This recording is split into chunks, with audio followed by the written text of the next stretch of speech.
Graceland is a mansion on a 13.8-acre estate in Memphis, Tennessee, United States, once owned by the singer and actor Elvis Presley. His daughter, Lisa Marie Presley, has been the owner of Graceland since the passing of her father. It is located at 3764 Elvis Presley Boulevard in the vast Whitehaven community, about 9 miles from downtown and less than 4 miles north of the Mississippi border. It was opened to the public as a museum on June 7, 1982.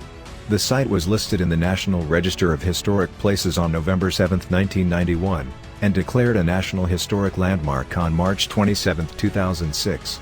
Graceland is the second most visited house in the U.S. after the White House, with over 650,000 visitors a year. Graceland Farms was originally owned by Stephen C. Toof, founder of S.C. Toof & Co., the oldest commercial printing firm in Memphis, who was previously the pressroom foreman of the Memphis newspaper, the Memphis Daily Appeal. The grounds before the mansion home was built in 1939 was named after Toof's daughter, Grace. She inherited the farm grounds from her father in 1894.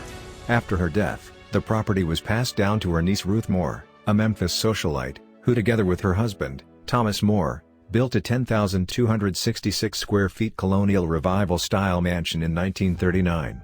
After Elvis Presley began his musical career, he purchased a 40,000 home for himself and his family at 1034 Audubon Drive in Memphis, Tennessee. As his fame grew, especially after his appearances on television, the number of fans that would congregate outside the house multiplied. Presley's neighbors, most of whom were happy to have a celebrity living nearby, soon came to find the constant gathering of fans and journalists a nuisance. In early 1957, Presley gave his parents, Vernon and Gladys Presley, a budget of $100,000 and asked them to find a farmhouse-like property to purchase. At the time, Graceland was located several miles beyond Memphis' main urban area. In later years, Memphis would expand with housing, resulting in Graceland being surrounded by other properties. Presley purchased Graceland on March 19, 1957 for the amount of $102,000. Constructed at the top of a hill, in a grove of oaks, with rolling pastures surrounding, the house, designed by Memphis architectural firm, Furbringer and Durramanis, is a 2-story, 5-bay residence in the colonial revival style with a side-facing gabled roof covered in asphalt shingles, a central 2-story projecting pedimented portico, and 1-story wings on its north and south sides. Attached to the wing is an additional 1-story stuccoed wing that originally housed a 4-car garage. There are 2 chimneys, one on the north exterior side wall, and a second chimney that rises through the roof ridge on the south side of house. The front and side facades of the central block are veneered with Tantishomingo limestone from Mississippi, and its rear wall is stuccoed, as are the 1-story wings. Front facade fenestration at the first floor includes 12/12 double-hung windows set in arched openings with wooden panels above the windows, and 6/6 double-hung windows at the second floor. 4 stone steps, flanked by 2 large lions, ascend from the driveway to the 2-story central projecting portico containing 4 Corinthian columns with capitals modeled after James Stewart's conjectural porticos for the Tower of the Winds in Athens. 23. Its pediment has dentils and a central, small, leaded oval window. The columns at the corners of the portico are matched by pilasters on the front facade. The doorway has a broken arched pediment, full entablature, and engaged columns. Its transom and side lights contain elaborate, colorful stained glass. Above the main entrance is a window with a shallow iron balcony. Graceland is 17,552 square feet and has a total of 23 rooms, including 8 bedrooms and bathrooms.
The entrance hall contains a white staircase leading to the second floor of the house with a wall of mirrors.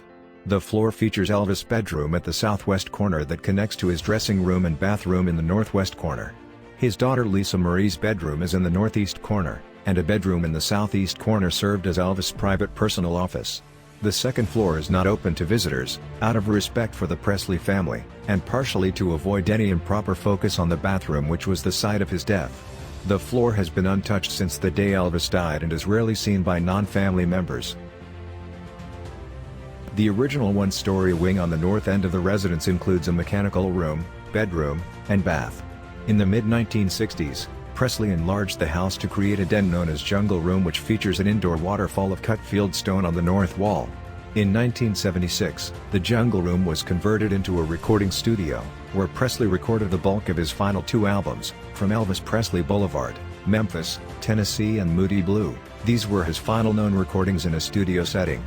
During the mid-1960s expansion of the house, Presley constructed a large wing on the south side of the main house that was a sidewalk, between the music room in the original one-story wing and the swimming pool area, that connected to the house by a small enclosed gallery.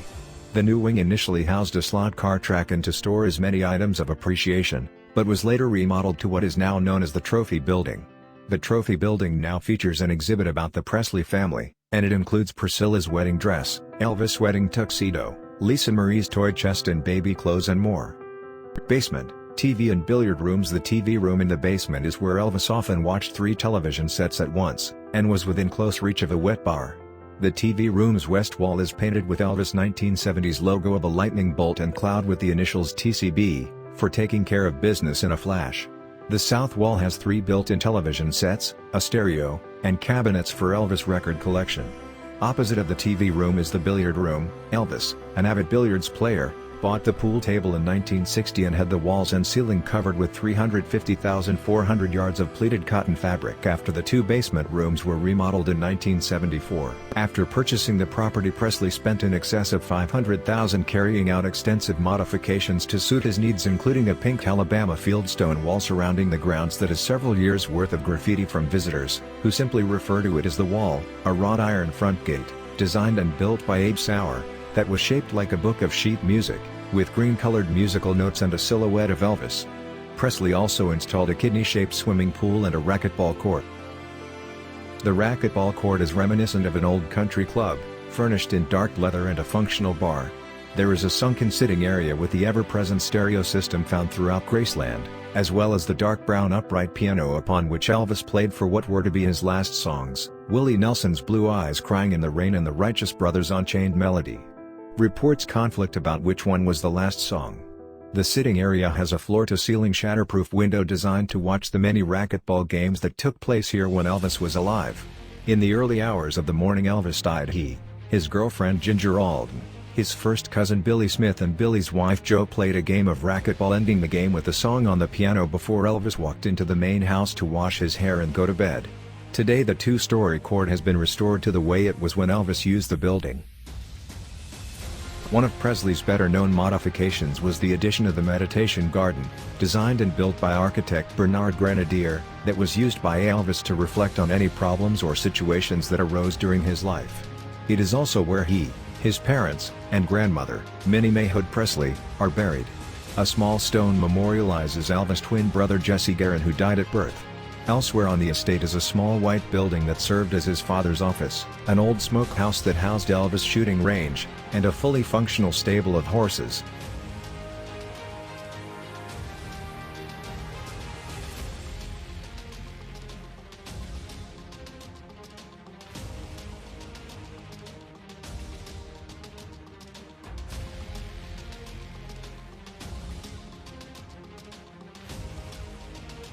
After Elvis Presley's death in 1977, Vernon Presley served as executor of his estate. Upon his death in 1979, he chose Priscilla to serve as the estate executor for Elvis' only child, Lisa Marie, who was only 11. Graceland itself cost $500,000 a year in upkeep, and expenses had dwindled Elvis and Priscilla's daughter Lisa Marie's inheritance to only $1 million. Taxes were due on the property, those and other expenses due came to over $500,000. Faced with having to sell Graceland, Priscilla examined other famous houses' museums, and hired a CEO, Jack Soden, to turn Graceland into a moneymaker. Graceland was opened to the public on June 7, 1982. Priscilla's gamble paid off. After only a month of opening Graceland's doors, the estate made back all the money it had invested. Priscilla Presley became the chairwoman and president of Elvis Presley Enterprises, or EPA, stating at that time she would do so until Lisa Marie reached 21 years of age. The enterprise's fortunes soared and eventually the trust grew to be worth over $100 million. An annual procession through the estate and past Elvis' grave is held on the anniversary of his death.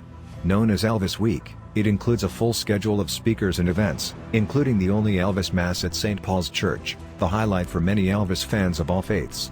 The 20th anniversary in 1997 had several hundred media groups from around the world that were present, resulting in the event gaining its greatest media publicity. One of the largest gatherings assembled on the 25th anniversary in 2002 with one estimate of 40,000 people in attendance, despite the heavy rain. On the 38th anniversary of Elvis' passing, an estimated 30,000 people attended the candlelight vigil during the night of August 15-16, 2015. On the 40th anniversary of Elvis' passing, on August 15-16, 2017, at least 50,000 fans were expected to attend the candlelight vigil. No official figure seems to have been released, maybe because, for the first time, attendees had to pay at least the lowest tour fare, $28.75, to cover the extra security costs due to a larger than usual crowd.